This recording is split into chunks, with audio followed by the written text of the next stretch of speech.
Les combattants Wazalando et les FARDC contiennent l'avancée des rebelles du M23 dans le Sud Kivu. Une lutte pour le contrôle territorial. Par votre nom, correspondant de guerre en République démocratique du Congo. Mwenga, Sud Kivu dans un contexte de tensions croissantes et de conflits armés persistants dans l'est de la République démocratique du Congo, RDC, les combattants Wazalando, alliés aux forces armées de la République démocratique du Congo, FARDC, ont réussi à stopper l'avancée des rebelles du mouvement du 23 mars, M23, soutenu par l'armée rwandaise, dans le territoire de Mwenga, situé au sud-ouest de la ville de Bukavu, chef-lieu de la province du Sud Kivu. Cette information, confirmée par des sources locales ce mercredi 5 mars, souligne l'intensité des combats qui opposent les différentes factions pour le contrôle de cette région stratégique. Contexte géopolitique et historique. La province du Sud Kivu, riche en ressources naturelles et située à la frontière avec le Rwanda et le Burundi, est depuis des décennies le théâtre de conflits armés récurrents. Ces conflits sont alimentés par des rivalités ethniques, des enjeux économiques liés à l'exploitation illégale des minerais, et des ingérences étrangères, notamment de la part du Rwanda.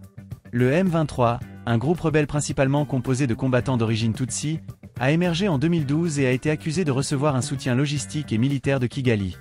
Bien que le groupe ait été militairement vaincu en 2013, il a réapparu fin 2021, semant à nouveau la terreur dans la région.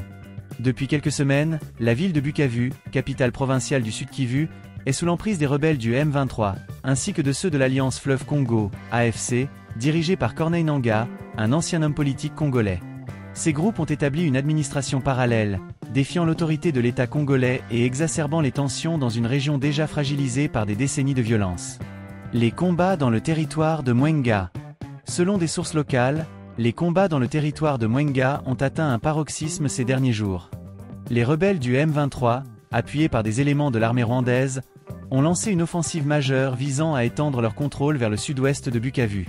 Leur objectif principal est de s'emparer de la plaine de la Ruzizi, une région stratégique qui ouvre la voie vers la ville d'Uvira, située à la frontière avec le Burundi. Cette plaine, fertile et densément peuplée, est un enjeu crucial pour le contrôle des routes commerciales et des ressources agricoles. Cependant, les combattants Wazalando, une milice locale alliée aux FARDC, ont opposé une résistance farouche. Ces combattants, dont le nom signifie « patriotes » en swahili, sont issus des communautés locales et se battent pour défendre leurs terres et leurs familles contre l'invasion des rebelles. Leur connaissance du terrain et leur détermination ont joué un rôle clé dans la réussite de cette contre-offensive. Les Wazalando ont réussi à repousser les rebelles du M23 à plusieurs kilomètres de leur position initiale. Ils ont utilisé des tactiques de guérilla et ont bénéficié du soutien logistique des FARDC, a déclaré un habitant de Mwenga sous couvert d'anonymat, par crainte de représailles. Une administration parallèle à Bukavu. Pendant ce temps, à Bukavu, la situation reste précaire. Les rebelles du M23 et de l'AFC ont mis en place une administration parallèle, imposant leur autorité sur les institutions locales.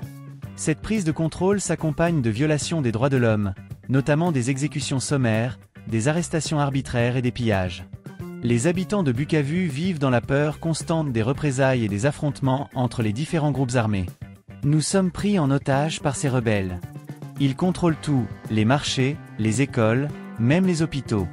Nous n'avons plus accès aux services de base, et la population souffre énormément, a témoigné une enseignante de Bukavu, qui a requis l'anonymat pour des raisons de sécurité.